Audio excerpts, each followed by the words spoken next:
Melissa Carter is the executive producer and showrunner of the Fox drama, The Cleaning Lady.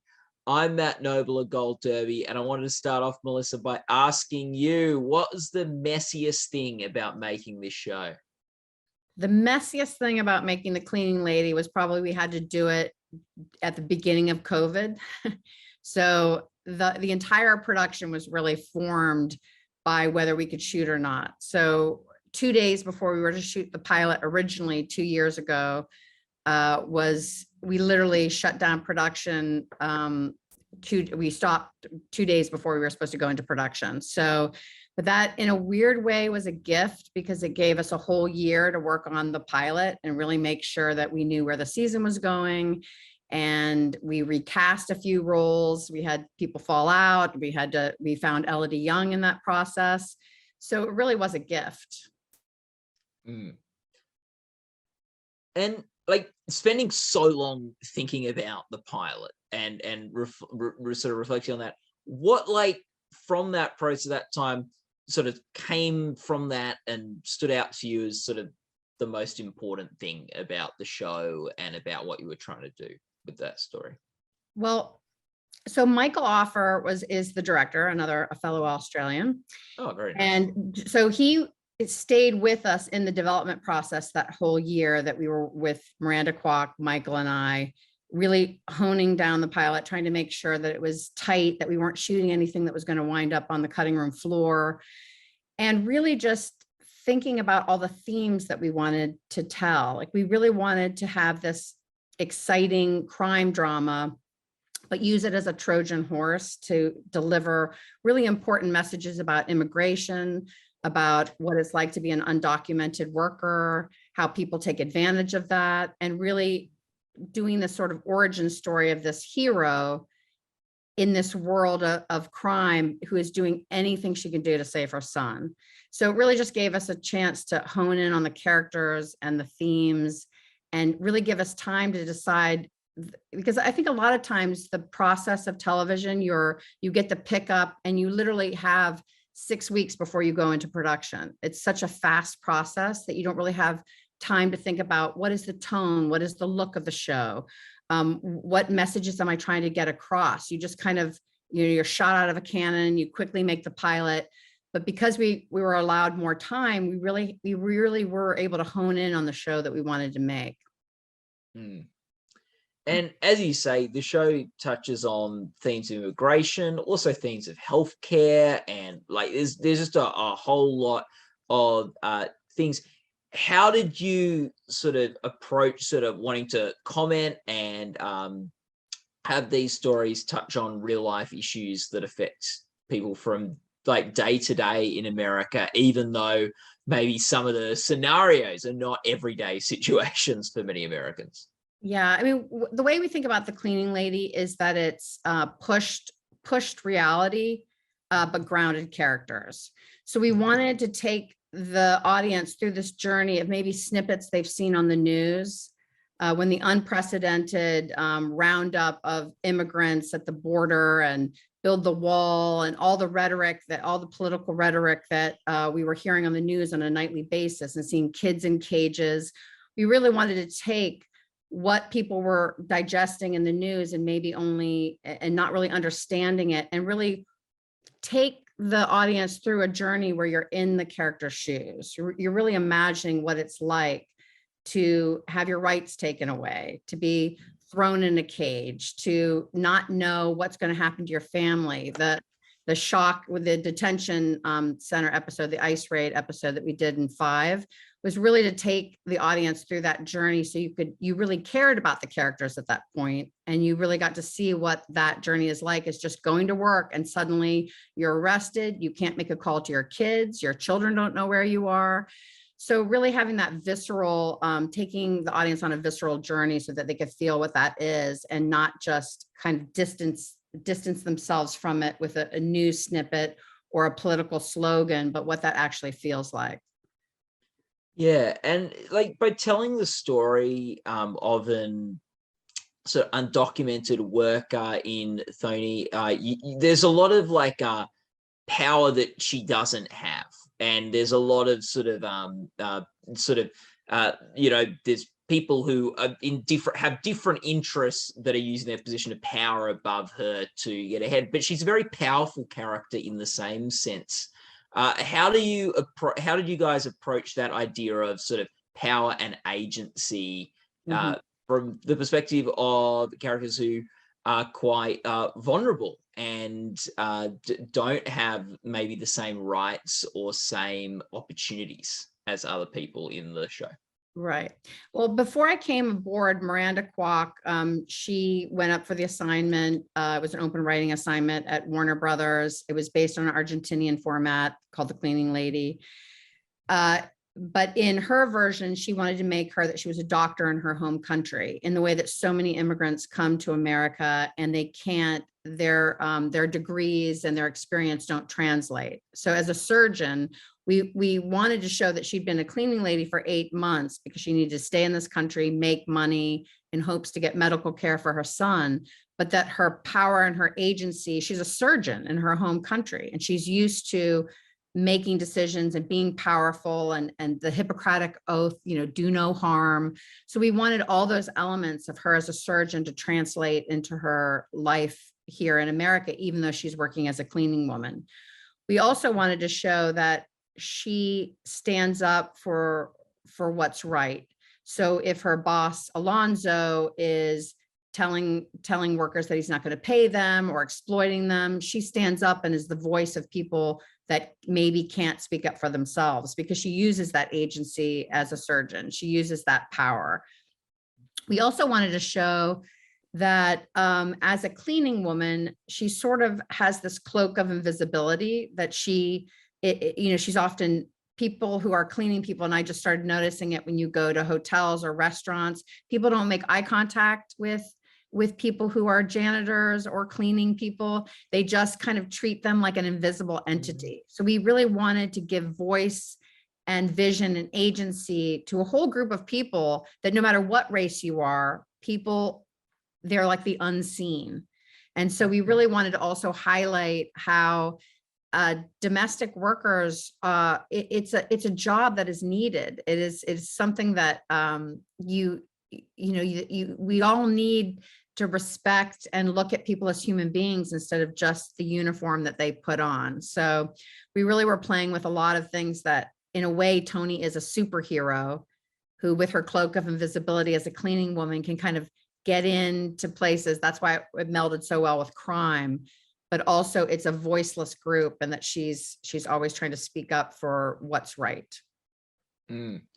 Do you as executive producer and showrunner, I imagine there's a lot of balls in the air putting together a show like this. How do you sort of manage that and sort of keep all the fires alight, because you sort of have to oversee everything and make sure all the pieces of the show are coming together? Yeah, the key, I think, to being a good showrunner is to hire really good people and trust that they know how to do their job better than you know how to do their job. So I have a great line producer, Joe Latito. I have a great partner with Miranda Kwok. And we basically set out to hire the best DP, the best, again, the best line producer, the best costume designers, and then really translate our vision for the show, and then pass the baton over to them and let them do their work. And then obviously you oversee everything, but you let everyone know what the tone, what the mission statement is, what you're trying to achieve, and then you let them do their work. Do you have a favorite, or what was it for you, like an impactful moment in the series from the first season? My favorite episode was probably episode 5, the Icebox episode, written by Eddie Serrano. And again, when we were breaking stories in the room, we don't assign them right off, but we sort of felt that Eddie, who'd grown up on a border town on the US side, half his family lives in Mexico. He has relatives. He has an aunt who is a border patrol agent who's Mexican American for the American side. and then I think one that works on the in Mexico. So he brought with it. We really did a lot of research. We made sure that we were trying to tell real focused stories, and that episode, I think it's the culmination of all the things that we were trying to do, where it's crime. It is showing what undocumented workers go through. It's showing this exciting journey where there's unexpected things. And then it brings you through this really emotional journey where you show that the system takes over, even though Garrett, the FBI agent, thinks he can control it. Gabby, their good friend, is deported based on a stunt that he tried to pull. So it kind of brings all the elements of character and crime and the Robin Hood element that we're always looking for, where Thony tries to do good in a dark place. So it all those touchstones and elements came together in that episode. So that's probably my favorite of the season.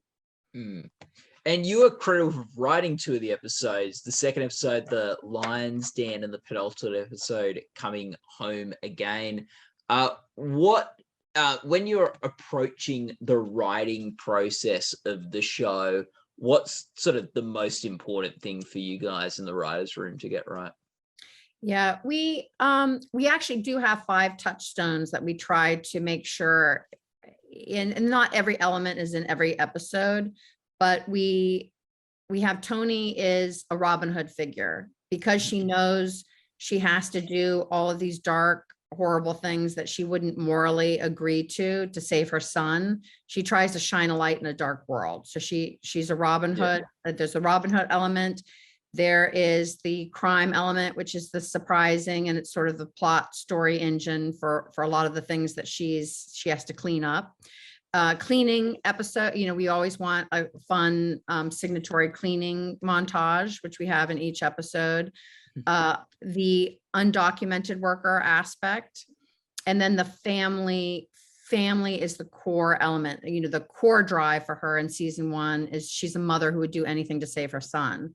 But beyond that, she's a woman who wants to keep her family safe and together. And so it really does mix domestic and female issues with propulsive, exciting crime stories, which, we think is pulling in a male audience as well. I mean, we're able to gather both men and women because we serve up something that's exciting, but also all of these soapy, touching, elevated soapy storylines. Yes. And do you have what was maybe the trickiest thing to get right in that first season of the show? I think the trickiest thing, and I'm not sure we were 100% successful, so we're always mindful of this, is that we had so many different ethnic groups in the show, in the season, that sometimes we would hear back from audience members that the use of language of either Tagalog or Khmer or our Spanish was pretty good, but Armenian, Armenia is such a because of the genocide, the Armenians went all over the world. So we used they spoke Farsi, Hayek and his daughter, because they're both Persian, so they both spoke Farsi, so we had them speak Farsi. But then there were some Armenians who felt like they should be speaking Armenian. So there were just so many it was such an incredible mix of different cultures, that getting those right, getting the traditions right. There were lots of discussions about the Armenian wedding in episode 3, where I reached out to the Armenian Film Society, and I have a good friend, Talene, who gave me, but again, everybody has a different take on what an Armenian wedding looks like. So it's just, that was the biggest challenge, of just making sure that our research was lining up with the various cultures. And from what I understand, congratulations. The season 2's it's been renewed for a second season. What's that like, getting your head around, like, going back for another season of The Cleaning Lady? Yeah. Well, you always dream that your show is first, there's so many steps. It's like selling the pilot and then getting the pilot picked up and then getting the season. So I feel like Miranda and I have had lots of opportunities to celebrate all these milestones, but it's so rare to get a second season. It's really hard. It's really difficult, especially on network TV, because they have to hit those numbers and it has to be a certain level of success. So that, first of all, felt like a great celebration. The best thing is that we really had a good time. Some successful shows are just miserable to work on, but this is a show that all the actors really get along. The crew is like a family. I mean, people say that, but our show truly is a group of people that love to work together. So knowing that we could all return, and just about everyone is returning, all the crew are dropping whatever jobs they have. The actors are really excited. And so it's just a joy. Like, sometimes I'll work on a show where the writers are secretly saying, wouldn't it be great if we could kill off so-and-so because they're such a pain in the ass? But the actors are so wonderful that, you can write this great material and they can handle it. And so we can just keep pushing the stories and digging deeper and embracing that. And so it just feels like an opportunity to celebrate and have some fun. Mm. So people love working on the show, and that's not always a given with a series, even a successful series. What do you think the sort of key ingredient is to the culture of the cleaning lady, and why it is something that people love coming back to work on? I truly feel, and again, Miranda Kwok decided to make this, take this explosive crime drama, like in the original, The Cleaning Lady, a woman who witnesses by mistake a mob hit and then winds up cleaning for the mob. That's the basic idea. But then she put in all these little secret Easter eggs that I feel like are really fresh and original, which is why I was interested in coming on board. The Southeast Asian family, the stories of immigration, and then that basic drive of a mother doing anything she would do to save her child, I think is something that anyone can identify with. Someone who's doing bad things, because I think we all have a secret prurient interest in, like, what would it take for me to commit crimes? What would it take for me to cover up crimes or get involved in crimes? And there needs to be a good enough motivation that the audience can vicariously go on that journey with a character. Like Walter White, he's dying of cancer. He needs to take care of his family. This is a woman who came to this country for medical care. Because of the system, she's going to be deported. And so she decides to make the first break where she overstays her visa, first crime. And then once she's taken that first little step to save her son, but breaking the rules, it's just a snowball effect. And it's really fun, I think, to go on that journey and watch someone have to do darker and darker things for a purely good reason to save her son. So it's just a really fun journey to go on. And it gives us there's a lot of leash. We can really watch Thony, and Elodie Yung is so brilliant as Thony De La Rosa. She grounds the character. She has so many colors and things that she does and tries. She's fearless. She's completely without vanity. It's very rare for an actress to say, I don't want to wear any makeup, keep the bags under my eyes. I'm a 40-year-old woman. I want to look like a 40-year-old woman who's been working all night and is worried about her son. Please don't, put up lighting on me. I mean, these are discussions we had in the pilot that continued throughout, of Elodie taking control of her character and wanting it to be real and grounded and not be glamorous. And so it was so refreshing to be able to fearlessly go there and write a character who's so pure, who just wants to save her son, but it is without vanity. And that's who Elodie is, and that's what she brought to the character. You've talked a bit about the show and sort of when you're writing it, the 5 things you're trying to approach, and maybe don't tick all 5 boxes in every scene, but it's sort of what you're trying to tell with this story. If you had to describe sort of what The Cleaning Lady was about in 1 or 2 words, what do you think would best encapsulate the show? the idea of what the show's about. I think The Cleaning Lady is about a mother who would do anything to save her son. And with that, she fearlessly aims to do anything she can to save her son, but also wants to make sure that it's not a dark journey, that she wants to shine a light in a dark place. So that gives her power and agency, that she knows that North Star is to do anything for her family. Yeah. Well, Melissa, thank you so much for spending some time with us today. People watching this interview can go to goldderby.com, where they can make their awards predictions and watch other interviews with awards contenders. And Melissa, all the best of luck for the Emmy Awards later this year. Thank you, Matt. Thank you so much.